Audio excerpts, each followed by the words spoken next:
Hey guys, Nox here, and this is episode 33 of Let's Talk with Some Random Guys and also the best and most awesome YouTuber in the world in high definition. Today is Saturday, the 31st of March, and before we get into the interview, huge thanks to everybody for 1000 subscribers. It's an awesome feeling. Thanks to everybody who is subscribed to our channel, and yeah, it's pretty awesome. Today, our special guest just for you is JoeHills. Howdy. How are you doing? I'm doing excellent well, thank you. That's good. And yeah, let's start with the interview. How did you get into Minecraft? Well, some of my neighbors had Minecraft, and they loved playing it all the time, and I really always liked building stuff as a kid, with Legos and whatnot. I'm a programmer by trade, and so I really like, logic of the redstone and things like that, and eventually I just kind of sucked it up and paid money for it, because watching them play it all the time was so fun. And tell me your first reactions on the game. The first time I played the game, it was still in alpha, and it was definitely, a lot of it was broken.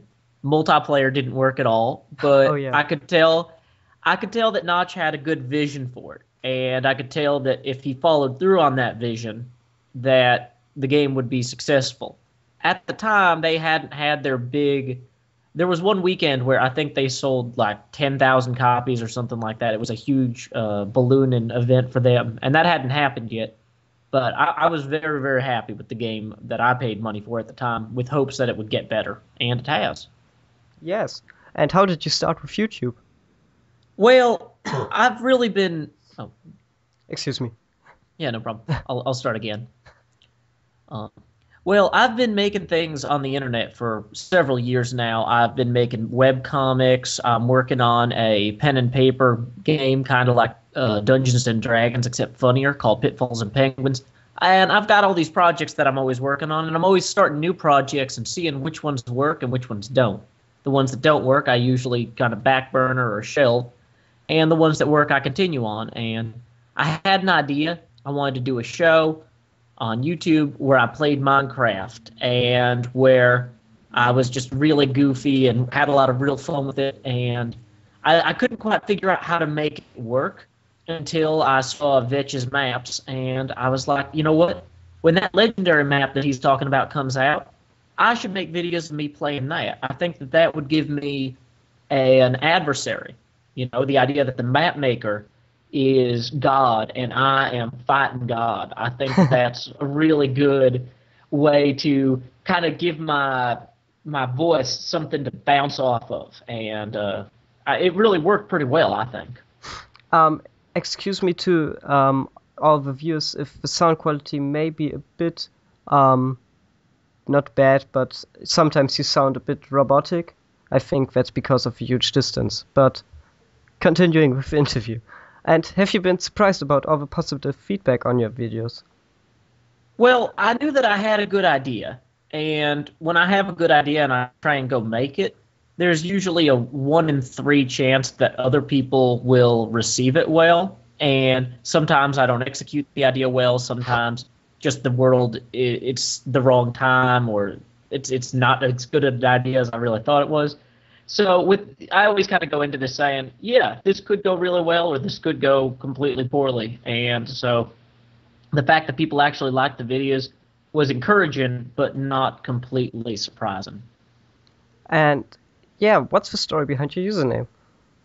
My username is JoeHillsTSD, or Tango Delta Sierra, Tango Sierra Delta, for those of you who know the NATO phonetic alphabet. And the TSD stands for Team Snow Day, which is the group of people that I make comics with and that I'm working on Pitfalls and Penguins with.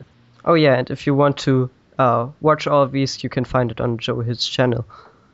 Mm-hmm. At the moment, you have a huge project going on. It's called Gift. And yeah, do you want to tell us something about it? Okay, so there's an author named Andrea Buchanan, and she wrote the Daring Book for Girls series, which was a big deal, New York Times bestseller. And she was at Minecon at the same time I was, and so she kind of saw some of my tweets about Minecraft and started following me on Twitter. And when she started working on Gift, which was going to be an ebook experience, that it's a ghost story. So why not have the words move around the page and mess with your head and kind of creep you out and stuff? And she was looking for a way to kind of do something even more immersive and have a Minecraft map that could accompany the game. So she asked me if I could, tell her anything about how to get started on map making. And I took one look at what, the scope of what she was saying that she wanted to do, and I said, you can't do anything in MC8 on this large a scale without it taking like 15 minutes per operation. Yeah. And every time you screw something up, you hit undo, that's another 15 minutes to revert, and then 15 minutes to try again. So you'd really do a lot better to try and find somebody who not only has a really good computer, who does this all the time, but who also won't make those sorts of easy rookie mistakes. Yeah. Or who already has made all those rookie mistakes, so now he can make, bigger, hilariouser mistakes.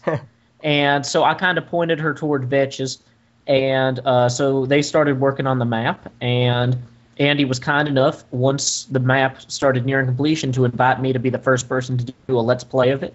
And I received an early copy of the novel, so I'd know what was going on and be able to comment on it, and it's been going really well for me.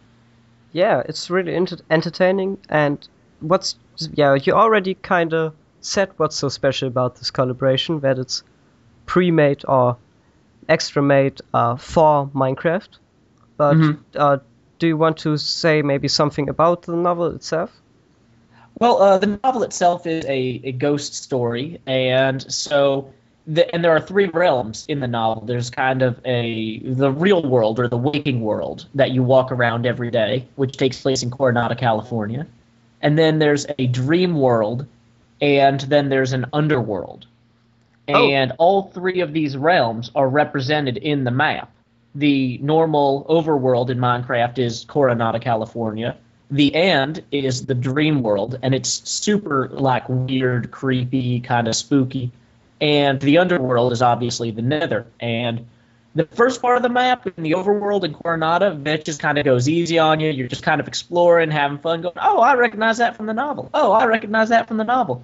But then you go to the underworld, and everything is brutally trying to slay you, just like any other Vetch's map. And there's familiar elements from the book and from the other parts of the map that have been corrupted or cracked, and it really captures a spirit of dissonance, and it's a little unnerving, but that's good for a ghost story. Yes. Okay, so let's continue with our usual questions. Do you like all the additions of 1.8 and 1.9, such as food, new combat, magical stuff, and everything? I love the new magic system. The new combat I've gotten used to, and the food, same thing. At this point I've been playing with it, even though I've been playing the game for, since alpha, and I was really used to it then. I'm really used to the new changes now.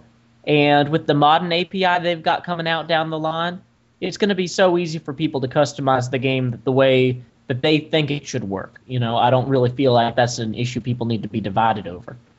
And do you like the end? I don't normally play vanilla Minecraft. So the first time that I visited the end was actually playing the Gift map.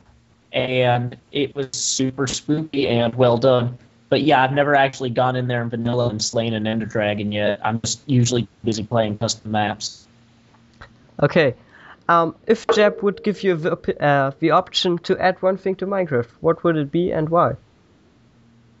I would love to have a boat that could cut through ice and lily pads, like little icebreaker boat for the Arctic or whatnot. I think that would be really fun for adventuring. Yeah, and really the game is pretty good. There's not a lot that I could think to add. Nothing obvious at this point. And if you would have to remove one thing? There's nothing that I would fight to have removed. I mean, I guess I'd be fine with them taking out sponges from creative mode because I don't use them. But, there's nothing that I'd demand to have removed. And can you imagine something like Minecraft 2? And how would it look like? Well, I think Minecraft itself is such a great platform for other emergent styles of gameplay. In the same way that Half-Life ended up being the engine that ran a whole bunch of games for 6 or 7 years, I could see the Minecraft engine running equivalents of, Team Fortress Classic or Counter-Strike or, just stuff built on the Minecraft engine for years.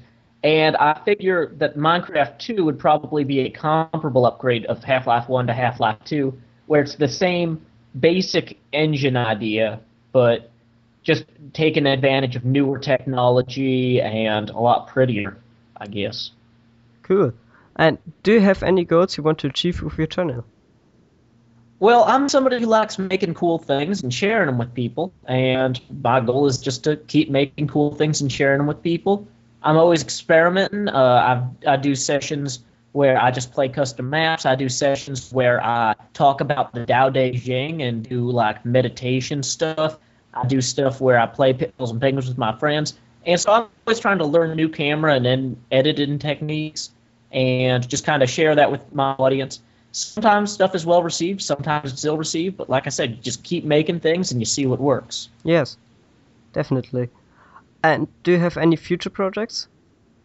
Well, I've got some stuff involving Pitfalls and Penguins that I'm not quite ready to announce yet, but that's going to be a major feature in my channel in the future. And I've got some more Minecraft stuff that I'm planning on doing, more Vetch's maps, more maps by 3-2, the maker of Final Fantasy. Oh, yeah, that guy. Essentially, Gift was my big secret project for the time being, and anything else that's big and secret is so far out that I can't really, give you any teasers yet. Okay. And do you think there will be an end of Minecraft hype? Like I said, I see Minecraft a lot like I see Half-Life, where even if people aren't playing Half-Life every day, they're going to be playing games built on top of Half-Life, like Counter-Strike or Day of Defeat or Team Fortress Classic.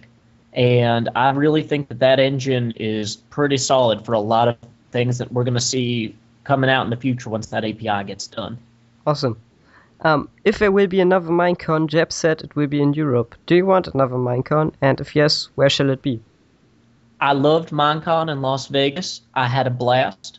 And I would love to see it in my hometown of Nashville, Tennessee. We're building a huge convention center, and we're very welcoming people. But you know what? If it's going to be in Sweden or Europe, well, maybe me and my betrothed need to get on over to Europe once in a while. I think that could be a fun trip too. And, I understand why there's a lot of benefits to them to having it over there, and I could use some excitement. No argument there. Would be cool to meet you there. Awesome. Mm-hmm. And yes, that's already it with our interview today. I really enjoyed it. Hope you too. And if you liked the video, don't forget to check out JoeHills' channel out. The link is in the description as always. And yeah, thanks again to 1,000 subscribers. Thanks again to Joey. And that's it for today. See you guys next time. Bye. Bye.